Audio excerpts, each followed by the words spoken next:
ছাত্রছাত্রীদেরকে লাগানো করান একটা।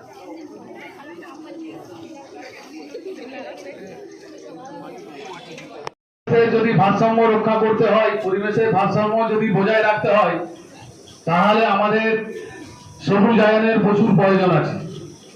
অর্থাৎ আমাদের প্রত্যেকেই অধিকাধিক সংখ্যায় বৃক্ষরোপণ করতে হবে। আপনারা প্রত্যেকেই জানেন প্রতিদিন যে পরিমাণে বনাঞ্চল বা বৃক্ষ আমরা কেটে ফেলছি, সেই পরিমাণে কিন্তু আমরা কোনোভাবেই বৃক্ষরোপণ করছি। এই জায়গা থেকে আমাদেরকে বেরিয়ে আসতে হবে এবং আমাদের পরিবেশকে আমাদেরকেই রক্ষা করতে হবে। আগামী প্রজন্মকে যদি সুস্থভাবে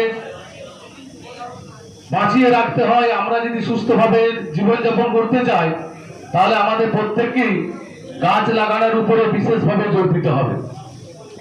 সেক্ষেত্রে মুখ্যমন্ত্রী ঘোষণা করেছেন আজকে এই পরিবেশ দিবসে একটি করে গাছ আমরা প্রত্যেকেই লাগাবো এবং সেই গাছটি অবশ্যই আমার নিজ নিজ মায়ের নামে গাছটা হবে।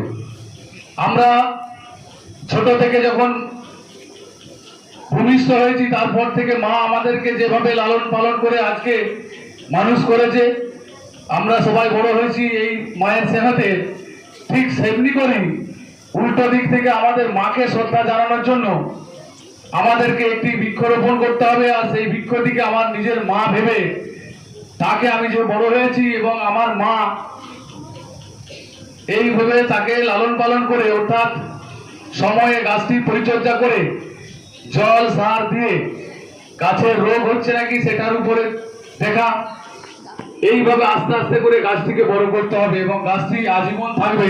ওই গাছটি আমরা কেউ হাত দেবনি, এই প্রতিশ্রুতি আমি আমার ছাত্রছাত্রীদেরকে বলবো, নিজেদেরকে এই প্রতিশ্রুতিবদ্ধ হতে হবে যে আগামী দিনে আমরা কোনো অবস্থাতেই এই গাছটি নষ্ট হতে দেবো না।